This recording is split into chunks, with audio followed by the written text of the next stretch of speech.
I'd have to say pretty much yeah. But I really admire the swallows.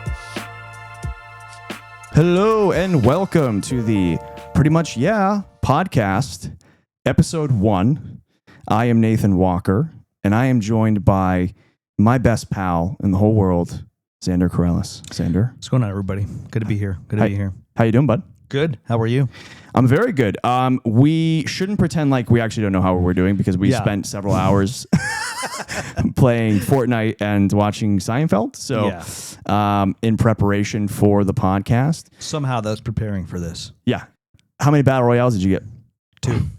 2. How many did you get? 1. I thought you got 2. No. Okay. No, I got 1. I got the 1. I always get the first round I play after not playing for like 6 months. It's bizarre. I'm just That's just how you kind of a legend, I guess. I guess so. So should we do? This is the first episode. I had initially thought of doing a podcast with you and our other really good friend Jesse. Right. Probably 6 years ago now. Gosh, it must have been because it was what, 2020? Yes.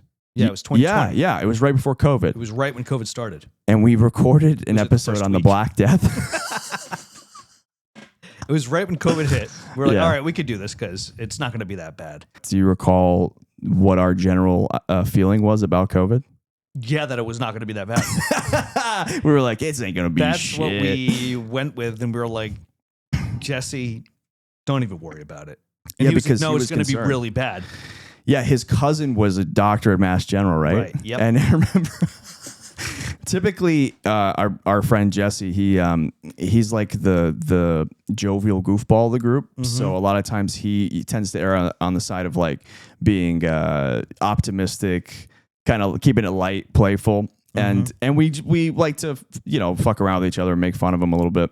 And so sometimes he says things and we're like, okay, Jesse, whatever. Take it with a grain of salt. He was 100% right. We were so wrong. We were so wrong. We were using the Black Death as a comparative tool to basically be like, it's not going to be nearly as bad as the Black Death, which it wasn't. I mean, it still was not, or the Spanish influenza or anything like that we covered. Right. It still wasn't, but it was bad. It was. I mean, we went into quarantine. Yeah. It was a pandemic rather than an epidemic, which was like, it'll probably at most be an epidemic. Right. And then it was absolutely a pandemic. Pandemic is global? Is that the difference? I believe so, yeah. Okay. Yeah, it was pretty gnarly. I don't think we need to remind the listeners how bad it was. Yeah, but we lived it. It was also a really good insight into like a fraction of how bad it might have gotten if you lived in the 1300s when the Black Death happened. Absolutely. I think we learned in that episode that it wiped out about a third of the population in Europe. Yep. Which is just, I mean, that's insane. Think of every third person dying. Right, That's crazy. So today we decided to go with a topic that's a bit lighter for our intro episode. Mm-hmm. This is a history podcast, but I think we're also going to integrate films and video games and general pop culture stuff. Absolutely. It's the first episode, so we don't really know what it's going to be yet. We both are big fans of history. What do you know about the Renaissance? Not much. I know that we go to, annually, we usually go to a Renaissance fair. And I found out a few years ago, maybe it was last year, maybe it was the year before, that most of the garb that the people wear there, the attires, are not Renaissance. No. At all. They're actually some medieval, which is a completely different period. Correct. Which shows how much I know about history. So this will be very, very informative for me. I wouldn't sell yourself that short. You do know a decent amount about history. I do, yeah. But I don't know a lot about the Renaissance, though. Yeah. I know that they have cool clothes because I've seen them before. Yeah. With people LARPing. Like this guy here. Yeah, like that guy there. That's called the capola. That's what do you mean? That's like his name. That's no. The man's name is Lorenzo de Medici. Actually. He's wearing a capola. A capola, which is a cap. Yeah, so basically it was like a hood and a cap combo. It looks almost like some type of like leech, maybe like a condom on top of the head. It's kind of what it looks like with like a curtain, and his hair is kind of curtain-like too. It is. So this is the height of fashion during the Renaissance in Florence. Love it. Today we're going to be talking about Lorenzo de Medici. Do you know anything about the Medici? I keep wanting to say Medici, but it's not. It's Medici. Do you know anything about the Medici banking family? No. Nothing. Okay. I'd have to say, out of all the different topics that I'm interested in, the time periods that I find fascinating, the Renaissance is probably one of the periods of time that I know the least about. I went to Florence for my honeymoon, actually. Mm-hmm. Went to Florence, Rome, Venice, and the Amalfi Coast. But Florence was incredible, obviously. It was a lot to take in. It was so much... It was oversaturation of things, right? Yeah. Like there's a thing called the Florentine syndrome, I believe, and or Florence syndrome, and it's where people get so like lightheaded from seeing so much beautiful art, all the ornate like gilded flourishings and the wainscoting and like the wooden inlays and shit. It's just like in the paintings, the frescoes. It's so much that people get overwhelmed and they get like lightheaded and sometimes faint. Interesting. Which didn't happen to me personally, but I could see how it might, because it was just so much to take in. It was like, we're only there for 2-3 days, and you want to stay there for months, years at a time, because you're like, I could keep coming to these places and seeing something new every day. Mm-hmm. So Lorenzo de Medici, born January 1st, 1449, was an Italian statesman, heir to the Medici banking family, and therefore the de facto, which is Latin for in fact, in case you didn't know. I did not know that. Yeah, there you go. The de facto ruler of Florence during the Renaissance. He was bestowed this title by blood, but it was one he would have to hold on to using skill, cunning, and guile. Lorenzo was also a patron of the arts, an artist and poet in his own right. He would go on to fund or directly contribute to the works of such notable figures as, tell me if you've heard of these guys, Michelangelo, yes, Leonardo da Vinci, yes, Sandro Botticelli, no, and Andrea del Verrocchio. No. Okay. Verrocchio, in case you guys didn't know, it's kind of spelled like Pinocchio in a way, was an incredibly talented and influential artist. He just didn't get his time in the sun, unfortunately. However, was he a painter? He was a painter and a sculptor, I believe. Oh, okay. Yeah, he should have been up there with like the big, he should have been the Ninja Turtles, one of the Ninja Turtles, but he just didn't make it for whatever reason. Back to Lorenzo though, his life, despite from an outward appearance or what you may think of someone in Renaissance Italy as a banker, it was not a series of wine-fueled paint party fuckfests. And I know that's what you're thinking. Get your mind out of the gutter. It's not that. It's it's a lot. He had a lot of authority thrust on him at a very young age, and he would have to face exile. He would even have to dodge assassins, all in an attempt to keep the prosperous Republic of Florence from collapsing into chaos. So with all that said and done, Xander, are you ready to rock? I'd say pretty much, yeah. That was good. I'd have to say pretty much, yeah. Should we talk? I mean, eventually we'll have to talk about where the title comes from, but that might just happen. That'll happen organically. That'll come out. I like that. Before Lorenzo, though, we got to go back a little bit. There was his grandfather, Cosimo de Medici. He was a banker through tenacity, smart business, and crucially, intermarriage with other rich and powerful families. He was able to wrestle control of Florence from the old money oligarchs of the Republic. Okay, this was a time in Florence where they were ruled by like the elite aristocracy, and then these like new upstarts, the Medici family, they were pissing everyone off because they didn't come from old money. They weren't royalty. And Florence kind of had a chip on its shoulder because at the time there were monarchies in Europe, obviously, right? Like this is the 15th century. So, and Florence didn't really have like a king or anything. They didn't have like a hierarchical system of succession. Right. And the closest thing they had was the Medicis. So the Medicis. So the Medici family, though, did kind of have to prove themselves. It was like a bit of a testing ground for them. Okay? With me so far? Yes. Tight. So much like his later grandson, this is Cosimo. Cosimo loved art. Okay. He was a patron of the arts, architecture, and perhaps most importantly, learning, education. He spent over 600,000 florins, the currency of Florence at the time, which is $500 million adjusted for inflation. Yeah. $500 million on art and culture, including, speaking of Ninja Turtles, Donatello's David, which was the first freestanding nude male sculpture since antiquity. When was antiquity? So antiquity refers to like classical Greece and Rome. Okay. So basically after the fall of Rome, right, we enter, you can draw a straight line from the fall of Rome in 476 AD to through the Middle Ages, the medieval period, which was like a period of extreme religious devotion and pushing away from like classical Greece and Rome, because they were basically thinking like, well, Rome fell, so they weren't shit. Right. We're going to get away from that. We're going to like be super devout. We're going to make sure that like all these plagues that are being placed on us, we somehow sanctimoniously like pray it away, or we self-flagellate. Like the people used to travel around and whip their backs and shit. People were going nuts. Like the fall of Rome just threw Europe into a tizzy. So the Renaissance is like, it's kind of coming out of that religious fervor, but people were still religious, but they're starting to learn. They're starting to return to the classics. The return. The return, and that's why you see so many sculptures and stuff that are reminiscent of the classical Greek and Roman sculptures during the Renaissance. It's like reclaiming that period of time. I wonder if it was mind blowing for people to see like a huge naked dude. Yeah, well, it would have been. Think about how long it had been since that time. It's like the other statues. Where are they at the time? I don't know if they're destroyed. I don't know if they're lost.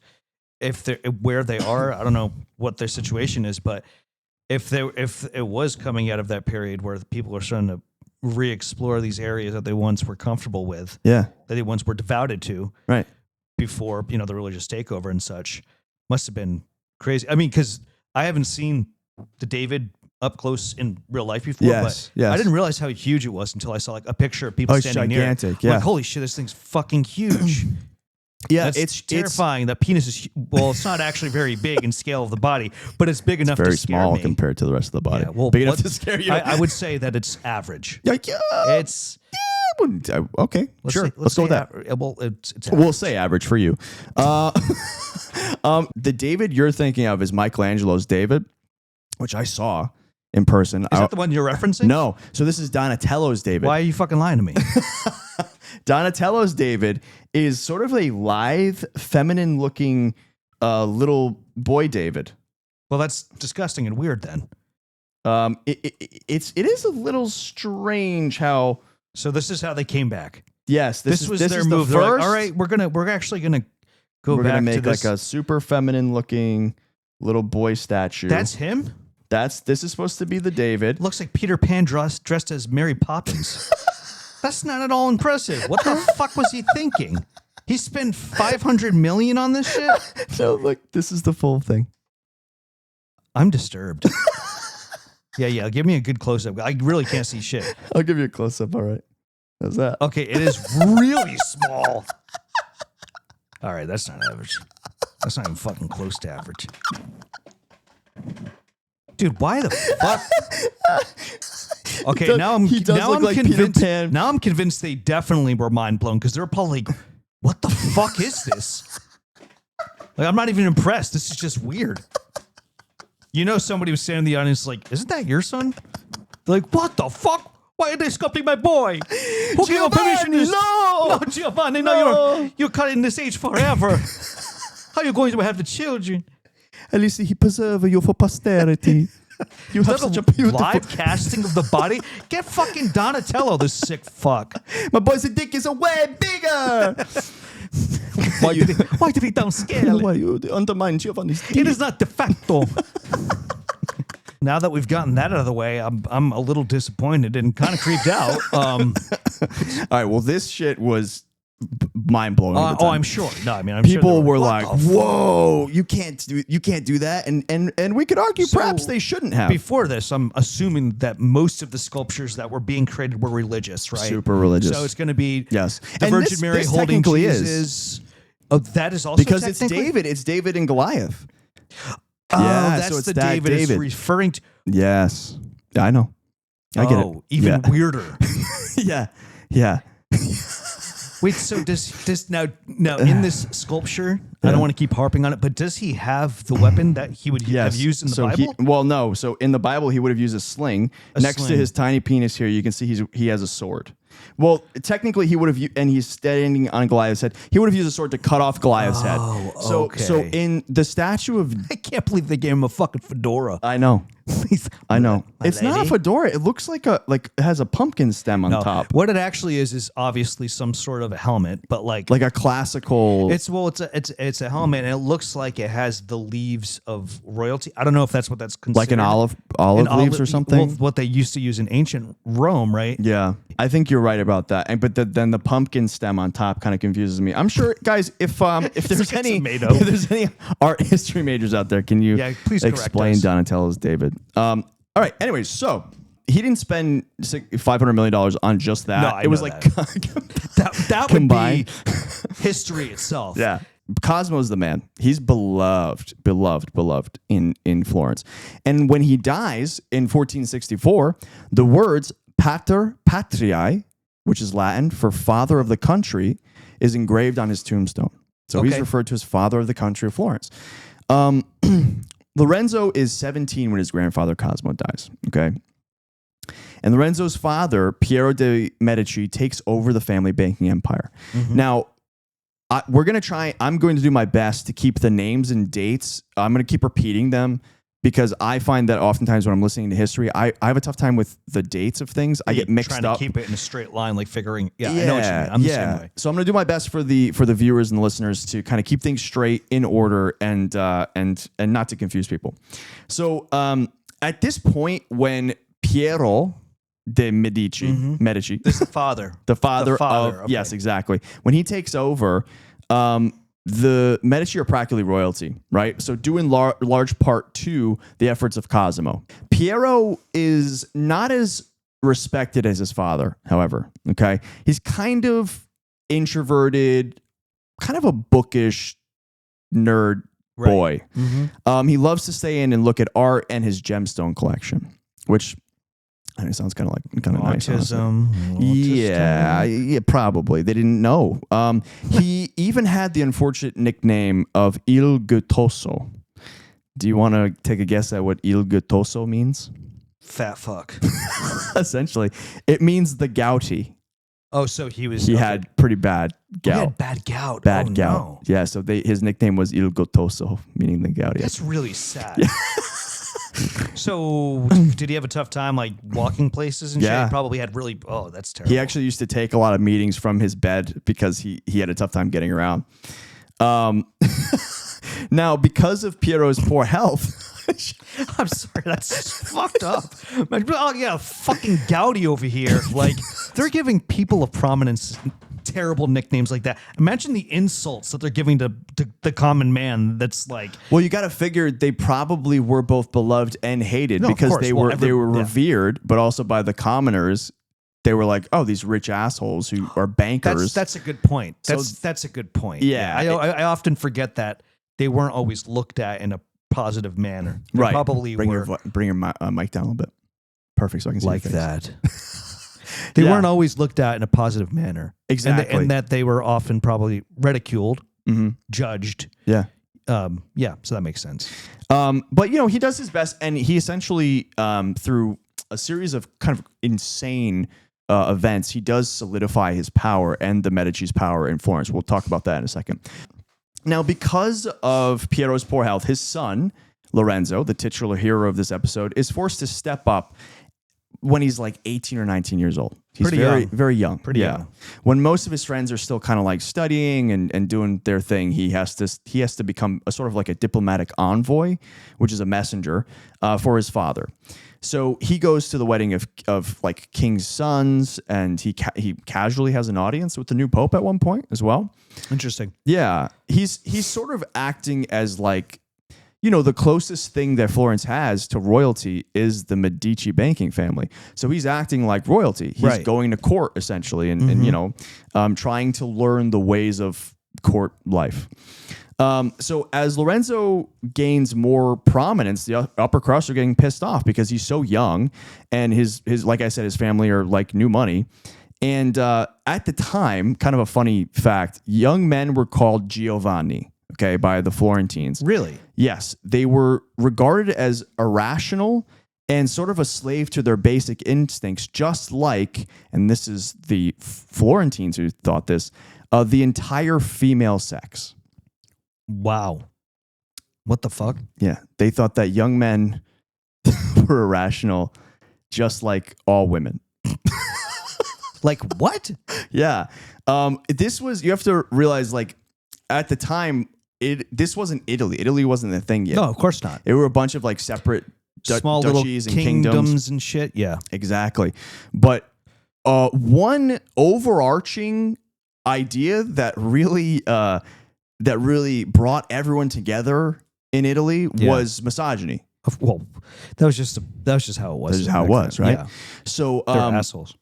And it's funny because we'll talk about this, but a lot of these men are like this when they're public facing, but in their private letters to their wives, they're very loving, very respectful. It's like opposite. Yeah, they put on this front, and then when they're talking to their wives, it's kind of like, oh no, I was just kidding about that thing. I said, like, we're good, right? I don't really mean it. So you're not actually a woman. You are the ruler of this house, okay? And she's like, that's right, because if not, I tell everyone your dick is as smaller than the David's. Don't you dare tell them that. Does Giovanni mean, what is that? Do you know what that means? Giovanni is just like a phrase that they used. So it doesn't actually mean anything. I don't think it stands for anything, like it means anything in Italian or Latin. It would be Italian. I think they just call them all Giovanni. The Giovanni, like the kid over there, basically. You got to think about, even like today, like the name Karen now has a connotation and actually means something when that's a good didn't point. 5 years, or maybe not 5, but like 10 years ago, it just meant a Karen means something now. Not a good thing. No, not at all. No. Well, and also Guido. Yeah. Like that name That's is a name. connotation in it, but to me in an Italian kind of Guido guy. Like someone who's way too Italian. Way too, like caricature Yeah. levels of Italian Jersey Shore. Yeah. Like, oh, Guido over there. You know what I mean? So like I every guess it makes sense. character we've done this episode so far. Yeah, this is what it is. I can't take half measures. I can't think back in the past without thinking of Pauly D. I'm Italian. Are you Italian? No. You're not Italian at all? At all? You're Greek? No. Portuguese. Anyways, moving on. We love the Portuguese. They're everywhere around here. We can't get them to go away. In addition to Lorenzo just being young, he does have a reputation for living large. He's a rich 19-year-old, 20-year-old kid at this point. He does have responsibilities, but as he's traveling across Europe, he's going to get a little fucking crazy, right? He's going to party a little bit. So I'm going to go into a series of events here that are going to kind of paint a picture as far as like what the Medicis had to go through after Cosimo died, and then we're going to circle back around, okay? Right. All right, so Lorenzo's mettle was first tested seriously when he was about 17 years old, okay? Think about where you were at 17 years old when you're listening to this. Okay. An advisor turned rival to his father, a man by the name of Diotti Salvi Neroni, had planned a hostile takeover while the Medicis were chilling at their villa in Careggi, Tuscany. Okay? And I actually have a picture of this villa. They had several villas all throughout Tuscany. They were, after all, a very wealthy banking family. But they used to like to escape to the countryside to get away from the city. God damn, that place is nice. Gorgeous. This is one of the villas right here. And then this is the loggia, which has like frescoes on the ceiling. It's kind of dimly lit. Beautiful. Their jobs were so high stress. And just like today, I mean, a lot of people probably who work in like New York City go upstate to get away from the city. For sure. They're like, we're going to get out of here. Yeah, you need a little vacation. I get it. Yeah, exactly. So their vacation was chilling at one of 6 villas that they owned in the countryside. Insane. Yeah. So yeah, this guy plans a hostile takeover. Piero is completely caught off guard by this. For whatever reason, this guy Neroni was like one of his advisors, even though it was well known all throughout Florence that Neroni hated Piero's guts. Just hated him. Well, wasn't he laid up in his bed with gout all the time? Yeah, I think he that's wasn't a big very part a part of anything that's going on. You take one step outside of the room, he can't even fucking hear you anymore. Like, of course he's not going to know that. Are you kidding? Did anybody else know about this? Yeah, we all knew. We thought you knew. You didn't know. You had the gout. You could not figure out anything. All right, Piero, have a good one. It's good to see you. I hope you rest up and feel better. I fucking hated that piece of shit. I'm going to fucking kill him in his sleep and chop off his gouty fucking leg and hang it from the Santa Dominica. Yeah. So he loves me. He really. Hey, did you hear him? He loves me. He said goodbye. It's a fucking funny image. He's the one who started Il How Gotoso. could this happen? I had no idea. Everybody's like, Mamma this guy mia. fucking hated you. Like what? Yeah, so Piero is like totally caught off guard for this, and he sends the 17-year-old Lorenzo ahead to ride into the city and raise the Medici banner, right? For forces? Yeah, basically. For support? Exactly. Yeah, that's cool. Yeah, to galvanize the people in the city. That's cool. Because they know if they can get the people in the city on their side, they can fortify the city and they'll be good. Right. However, along the way to the city from Careggi, which is on the countryside, there's like towns that they have to go through, and they know that some of the towns are sympathizers of Neroni and his band of would-be, deposers. Right. So this is an excerpt from the book. By the way, the source that we're using today, it's a really good book. I almost finished it. I couldn't quite in time for the episode, but it's The Brilliant Life and Violent Times of Lorenzo de Medici by Miles J. Unger. This is an excerpt from the book. From the moment he left the fortified compound of Careggi, Lorenzo was on his guard. The countryside through which he passed was as familiar to him as the streets near the family palace in the city. Today, however, the landscape he loved felt menacing. Every low stone wall and ramshackle farmhouse provided a place of concealment. Every patch of shade an opportunity for ambush. And an ambush did in fact occur in a town along the way called Sant'Ambrogio del Vescovo. He gets ambushed. A bunch of soldiers hop out, and this is a town that's a sympathizer of the guy who's going to try and depose his father. Right. Guards hop out bearing halberds and swords. They're ready to cut Lorenzo down. Damn. And this motherfucker talks his way out of it. Okay. Wow. What did he say? Lorenzo, we'll go to a physical description of him in a little bit. Don't even fucking say he looks like David. Don't even fucking start. Dude. I will not believe in any of the story if you're telling me he looks only like a from the navel boy. down, bro. So Lorenzo is not a soldier. Okay. Well, right. He's no, a he's the 7-year-old banker. Kid. Yeah. If any, yeah. I mean, he's definitely not going to be like super. He's not going to be a trained soldier. Exactly. Right. Exactly. But he is very intelligent, very charismatic, and like we were discussing before, he has guile and tact. Right. So he is able to somehow. Now there are multiple accounts of this. No one knows exactly what he said. Gotcha. Now, an important note. Before he rides into this town and is ambushed, he has the foresight as a 17-year-old kid to tell one of the horsemen who's riding with him, hey, wait here. And if you see up ahead that there's trouble, go back and tell my father, Il Gotoso, the Gouty, who's following us. He says that for his own dad. Go tell my God-ridden father that I'm in fucking trouble. To not come this way. Right. That makes sense. So he has the foresight. That's smart. Of course, yeah. No, he's great. He does indeed get held up by these soldiers. The horseman sees that and rides back to the Gouty. And he tells them, and they're able to avoid it. And somehow, Lorenzo de Medici is able to talk his way out of the situation. Probably, I think it's a mixture of him being charismatic, kind of funny, disarming, and also confusing them and saying, oh, my father actually, he's coming now. Interesting. So he confuses the soldiers and they go, well, fuck this kid. We don't need him. We want the father. Of course, yeah. And they let him go. That was a big mistake. Lorenzo rides ahead, and when he gets to the city, he's able to call on his neighbors, friends, and kinsmen for help.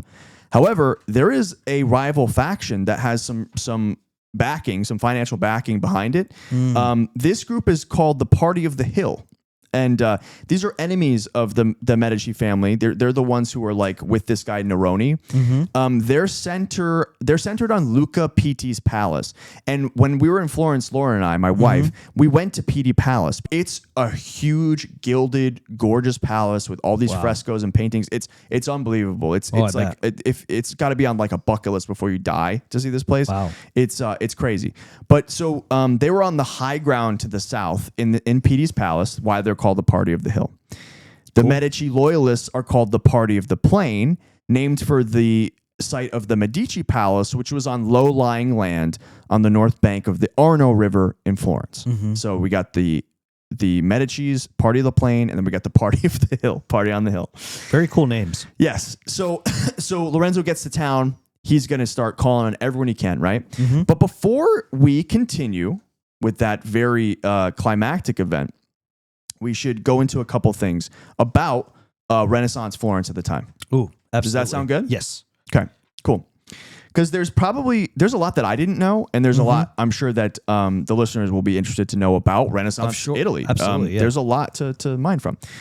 Florence was an intensely competitive political and cultural climate. Okay, wealthy families would essentially make huge displays of wealth and taste, like sort of peacocking. That was the way that they would leave like a lasting impression on the citizens and garner support from the people of the city, right? From the commoners, so to speak. So a contemporary, Leon Alberti, wrote that at the time, quote, "Everyone seems bred to the cultivation of profit.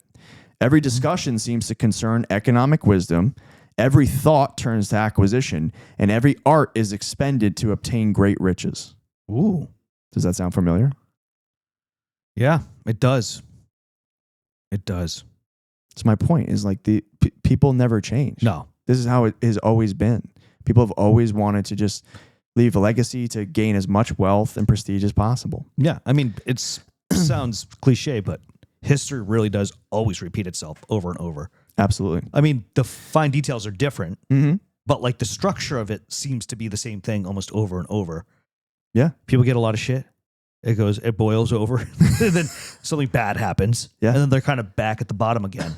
That's exactly right. And we'll see that time and time again throughout history, that these groups of people, they amass large amounts of power and wealth, and then people get pissed off, they get fed up, and there's a class war. Now, what was it about Florence that made it this kind of like hot spot? Like, was there other areas? I mean, obviously, Italy doesn't exist at this time, but in that area, like you said, it was a bunch of different kingdoms. And what was the term for duchies? Duchies. Yeah. So was that the main one? Was Florence, or were they trying to work their way up to be the main center point? Yeah, that's a good question. So there were other very prosperous Italian cities. There was Milan, was prosperous. Venice for trade was huge. That's a good question. Florence was actually really prosperous because of the trade in spices, rare silks from the Orient, and especially wool. They were a huge wool manufacturer. They would get raw wool from other places. They would process it and they'd sell it, and they'd have tons of people making these like beautiful silk and wool garments. And that's how they made a ton of money. In the 15th century, where our story takes place, it is also the intellectual capital of Europe. It's where all of the scholars go to. Everyone wants to be there. Sure people get sent there from other places if they have enough money to learn there. Right.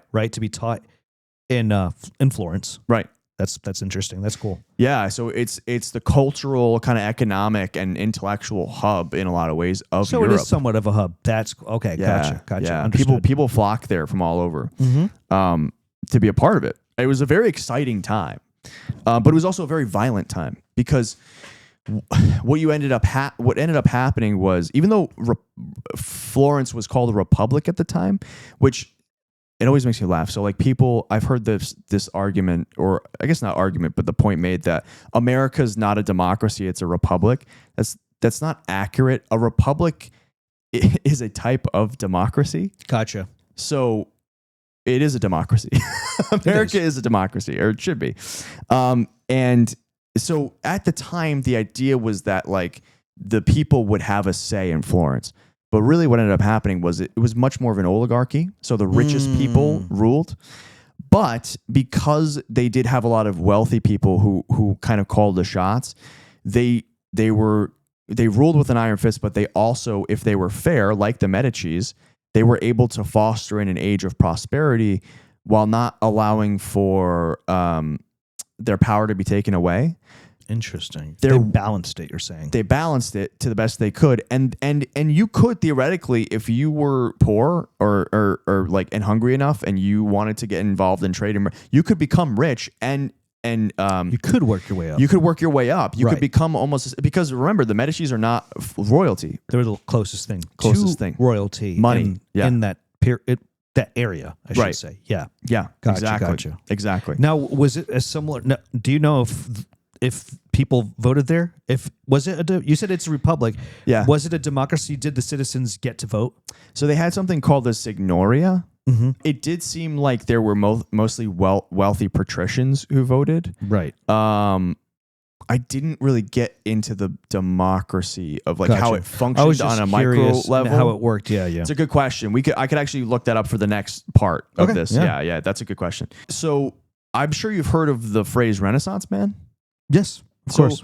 At the time, being well-rounded in a number of subjects was the closest thing to like a perfect person. Leonardo da Vinci. That's like the number one thing that comes up when you mention a Renaissance man. Like he's the guy. Yeah. Because he could do a bunch of shit. 100%. Yeah. Yeah. He was insane. He was an artist, inventor. Fucking crazy. Yeah, he was a genius. Absolutely. So like excellence, honor, and virtue were prized. People who were wealthy almost had like a responsibility to be educated, to be able to carry themselves in conversation, right? To act in a manner that was honorable, to act with integrity, and to lead people in a way that they felt a great burden of responsibility to the people. It sounds very much like chivalry. Yes. Like you have to conduct yourself in a certain way. Yeah. Respect is first and foremost, like all this type of stuff. That's a really, really salient and good point, because there had been a bunch of so the Middle Ages is where chivalry came from. Right. The knights, right? The chivalric tales and all that. There was a lot of, in the 1300s, there was a lot of wealthy families getting dressed up in armor, fighting and killing each other. And they were doing it because they were trying to be honorable and chivalric and all that. Yes. And it got to be such a problem because it interfered with trade. You can't have, you can't. That's crazy. Yeah. There was so much bloodshed that the merchants were like, this is crazy. We need to shut this shit down. So they all got together and formed like essentially a union to shut down all the bloodshed because it was so out of control. And no, with these like personal grievances, people had like, that's ridiculous. We're going to fight. Yes. It was because, it used to just be like, all right, you're going to meet me here. We're going to be in armor and then we're going to fight to the death. It was wealthy families cosplaying as knights. Of course. Trying to kill each other. Noblemen. Of course. Yeah. Yeah. Do you want a description of Lorenzo de Medici? We got this photo here. Right. But would you like to hear what his friends said about him? Yeah, absolutely. Always. So this is an excerpt from the book. Bony and long-limbed, a rough-hewn face, his nose, which was flattened and turned to the side as if it had once been broken, and the prominent jaw that caused his lower lip to jut out pugnaciously, did nothing to soften this impression. Beneath heavy brows peered black, piercing eyes, more suggestive of animal cunning than refined intelligence. Dark hair parted down the middle, hung to his shoulders, providing a stern frame to irregular features. Even a close friend, Niccolo Valori, was forced to admit that, quote, nature had been a stepmother to him. However, when it came to the inner man, she truly acted as a kindly mother. Although his face was not handsome, it was full of such dignity as to command respect. Interesting. Very. What the fuck? You know what is even worse, what makes that entire thing much worse, is Lorenzo had a brother named Giuliano who was described as incredibly handsome and athletically gifted. Really? Yes. So is he older or younger? He is the younger brother. His younger brother was much more handsome. What did he go on to do? Die. Okay. Well, goes to show. I guess it doesn't really fucking matter back then. Yeah. He's the handsome one, but I'll tell you what, he couldn't fucking fend for himself. Now, okay, where we last left Lorenzo, he was 17 years old running to the city. But before we go to that point, I want to dial back a little bit and talk about his upbringing. Of course. If you're interested. Always. How about you guys? You guys interested? Yeah. I don't give a fuck. I'm going to do it anyways. Lorenzo grew up around artists, foreign dignitaries, scholars, merchants. He rubbed shoulders with the commoners as well. He felt just as comfortable going to the bar and like hanging with regular people, laborers, as he did talking to philosophers and artists. He was a man of the people. He was very refined culturally, but he can kind of like, you know, he could turn it on if he needed to. He could kind of switch it up. Code switch, as they like to say nowadays. I hate that phrase, but it is what it is. The Medici women were kept at home for the most part. They would send food, clothes, and provisions made upon request to the Medici men. An excerpt from the book says, while the men hobnobbed with dukes and cardinals, the women continued to display the practical good sense and work ethic of their industrious and more modest forebears. Lucrezia, who is Lorenzo's mother, was very religiously devout. She made him have a healthy respect for the Bible and for religion, but he did not like priests, the clerics. Interesting. There's actually a pretty funny story. Both of the boys, Lorenzo and his brother, Giuliano, did not like priests. And once the Pope was going through Florence and someone said to Giuliano, hey, the Pope's coming, like the Pope's coming down the road. Right. And Giuliano was quoted as saying, let him pass. I'm going to take a shit. Oh my God. Jesus Christ. That's pretty fucking awesome. It's pretty metal, right? Oh, yeah. Fucking gangster. Fucking let him go. I'm going to go shit. I don't give a fuck. It's like, why are you even telling me that? People have always been the same, dude. I know. So like most young men, he grew up hunting. He loved to hunt. He was addicted to the excitement of the chase. And apparently some of his best poetry is about hunting. All of the Medici men, rich as they were, spent a decent amount of time working their farmland with their own hands, admittedly. Wow. Once he got older, he didn't have the time to like actually work the farm. Of course. So he would like leave people to manage it. But he would come back and he'd, you know, make sure that things were being run at his various villas and whatnot. His family, this was interesting to me. His family was actually really loving. Really? Yeah. I thought that it was going to be kind of like Succession, where they're all like, they all hate each other, all trying to backstab. No, he had a pretty healthy family upbringing, a big family, big Italian family. He did have, I mean, his father, Piero, was kind of stern and serious. And we discussed the gout. That's probably a degree. I would be too if I had that. I would imagine that kind of played into it a little bit. Yeah. So I will say that Lorenzo did feel like a little bit daunted though by Cosimo, his grandfather's reputation. Yeah. He was such like a looming figure over their lives that Lorenzo always kind of felt like he was in his shadow, trying to live up to him, which I think is pretty relatable for people today, right? Like, I think so. It's got to be a lot of pressure. Yeah, a lot to live up to. So very human, very relatable. Lorenzo also suffered from severe eczema. So he would go to mineral springs and take baths at a place called Macerato. And I have a picture of the mineral springs here. It's absolutely beautiful in Tuscany. Again, I'll superimpose this. Wow. Look at that. Damn, that's awesome. Isn't that beautiful? Mm-hmm. Those are natural springs. That's so cool. So he would go there and it would help. And his mom also, Lucrezia, also had eczema. It was like a family condition. It is a genetic. yes, it is. Lorenzo was educated as well in the classics of ancient literature. We were talking about that humanist education. That's what it was referred to. Humanism was the movement towards classical works of literature, as well as modern writers such as Petrarch and Dante Alighieri. Dante Alighieri famously wrote the Divine Comedy. So he also learns Latin and the histories of Herodotus, Livy, and Thucydides, among others. And from these writings, he gets a sense of how one person can kind of shape the world.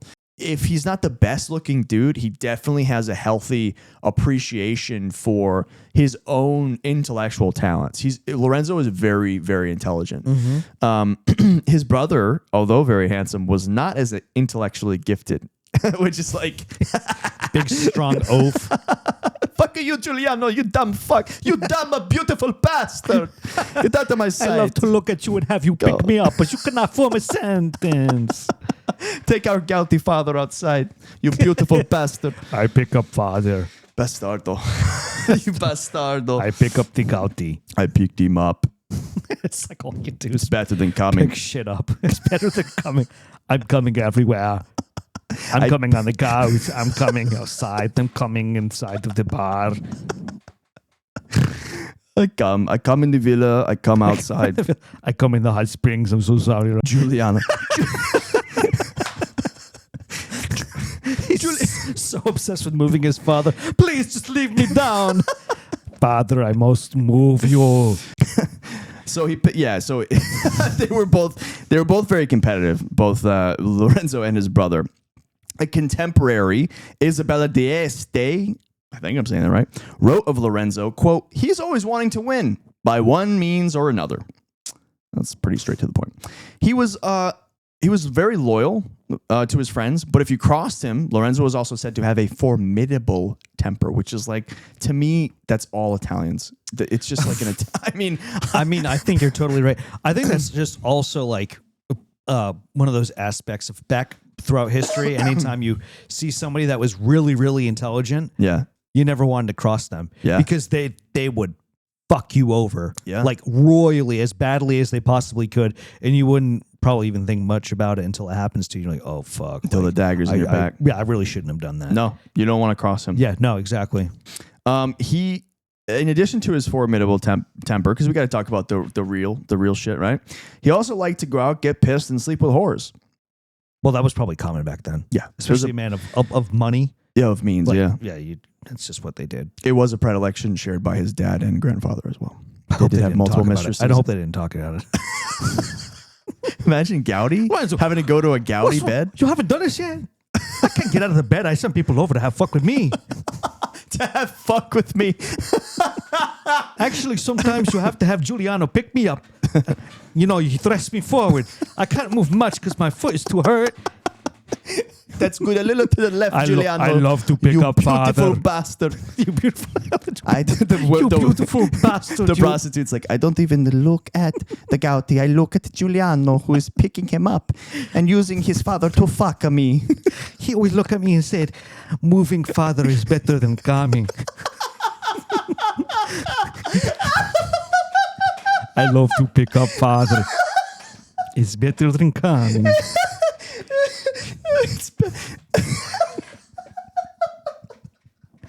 It disturbs me how much enjoyment you get to picking me up. I just have a little bit of gout. You don't have to do this. No, father, I must move you right now. Ah, yes, that's a good move. Now to the other side of the room. That's a good... Leave me alone. That's a good move. I'm fucking crying. I have a nightmare. I wish you wouldn't look at me in the eyes as you're picking me up to have sex.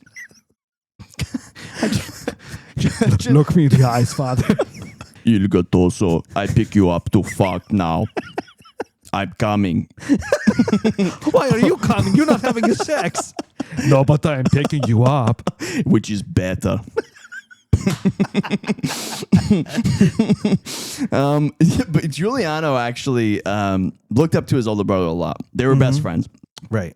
I thought that you might find this cool. This doesn't really connect to anything else. I just thought this was kind of interesting.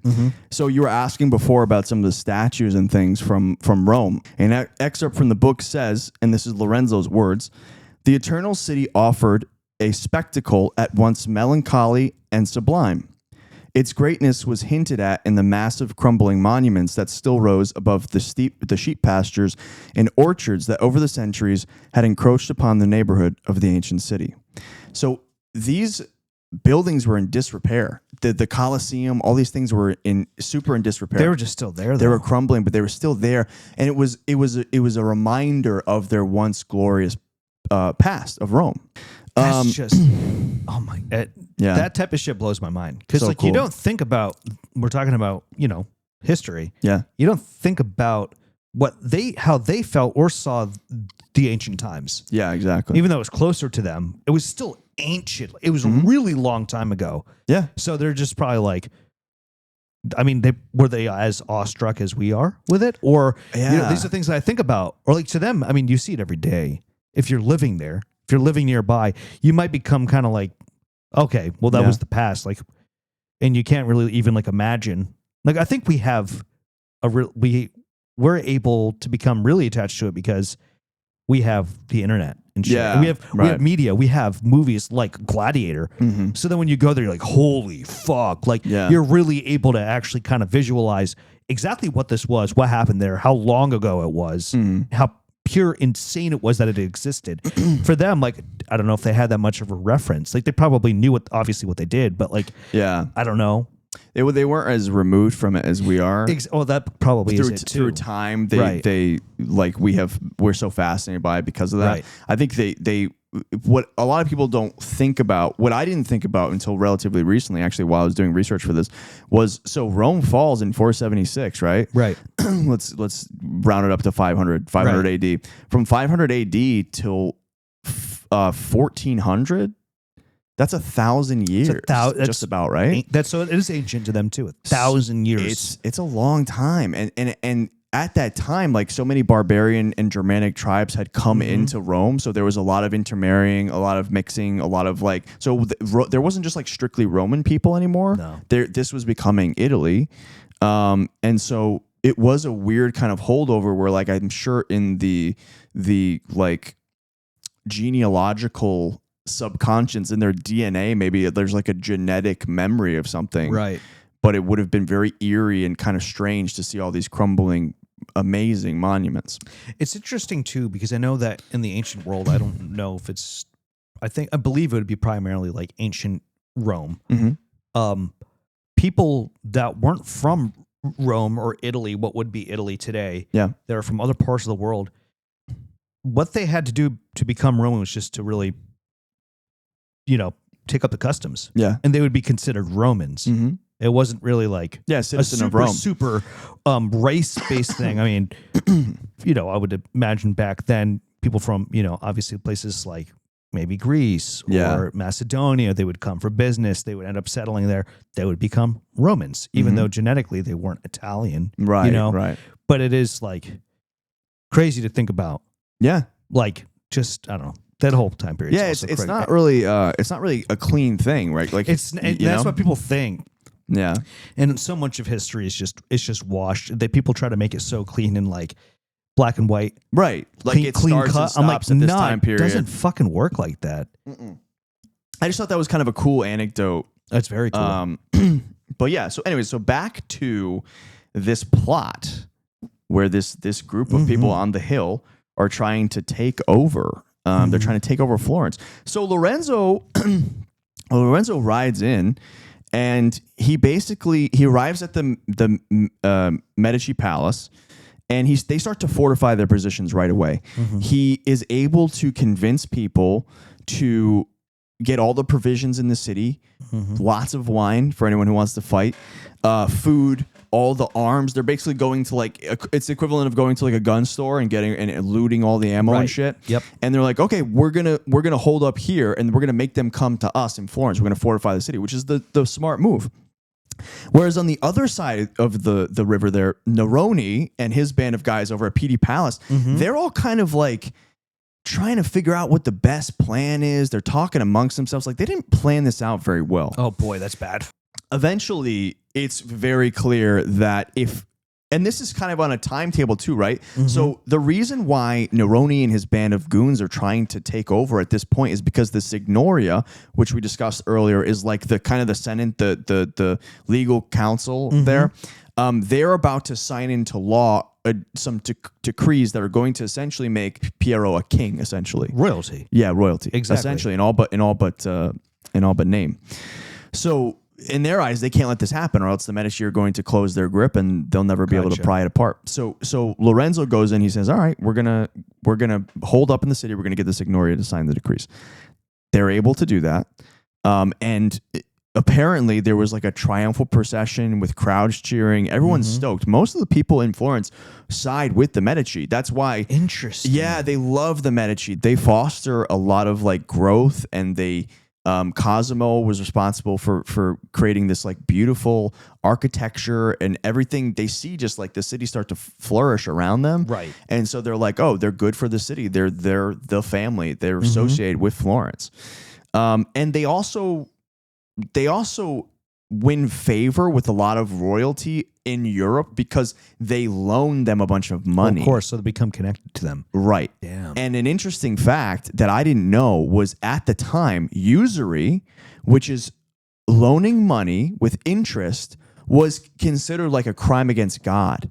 In the Bible, apparently there's like God doesn't like usury. Okay. Right. He doesn't like when there's interest tacked onto a loan. That's fucked up. It's one thing if it's like donated, right? You give someone money, whatever, but it's not supposed to come with like interest, which is really funny if you think about it, because like the whole kind of mafioso thing of like loan sharking and that is very Italian.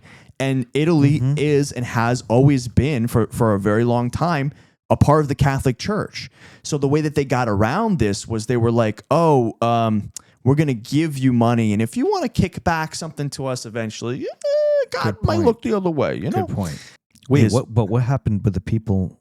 Lorenzo gets the decrees signed. He rides off, royal procession. Everyone's cheering. It's great.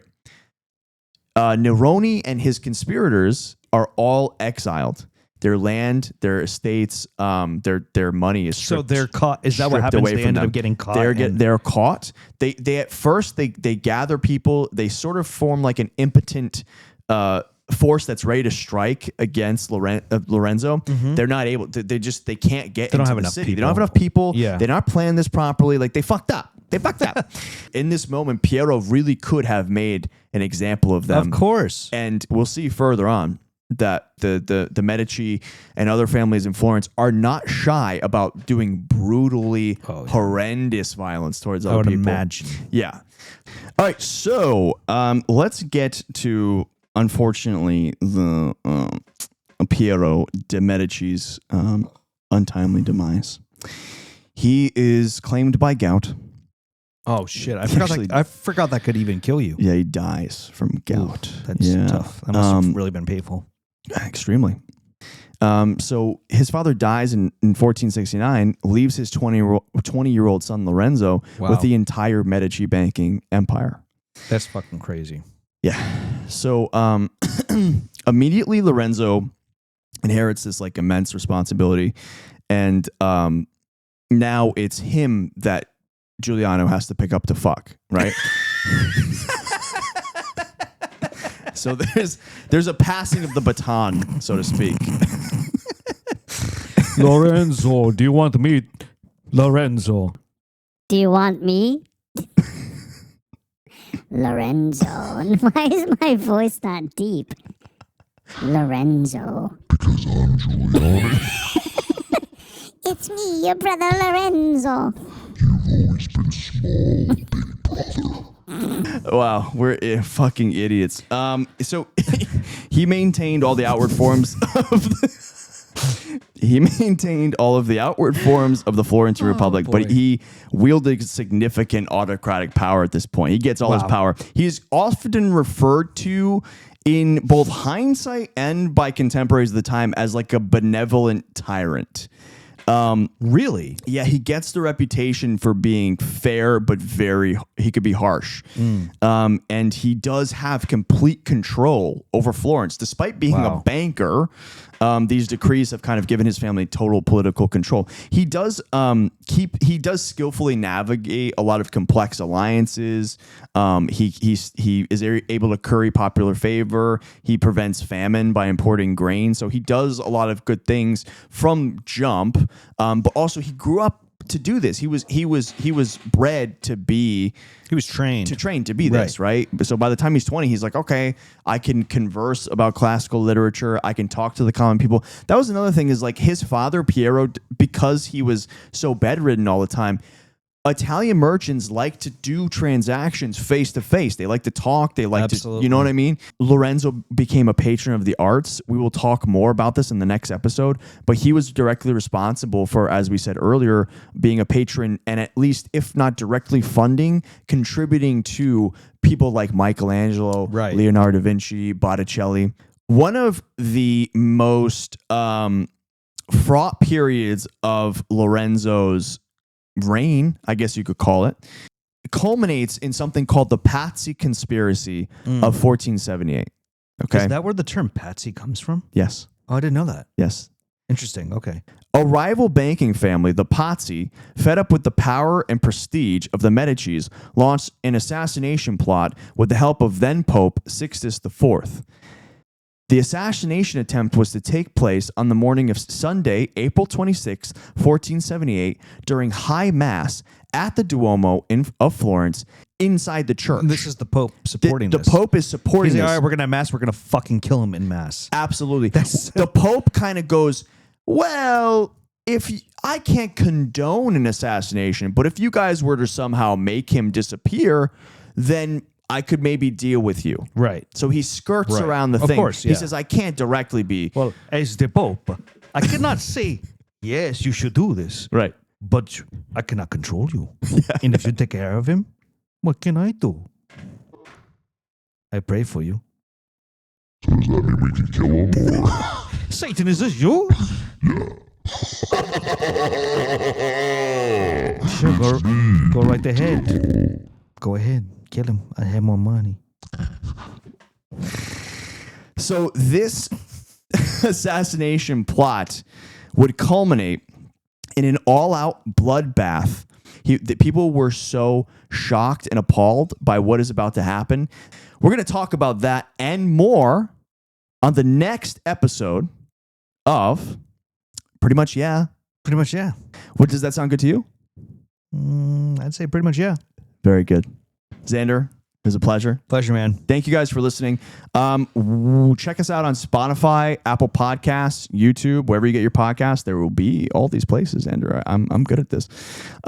He's good at what he does. Probably also set up a Instagram, Patreon, all that stuff to come down the road. We'll get to it. We'll get to it. Thank you guys so much for listening. We really appreciate it. Have a good one. Thank you, guys. Bye. Bye.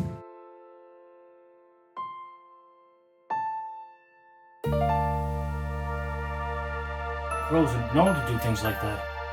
They watch them use sticks. Dude, are crows your favorite bird? I'd have to say pretty much yeah.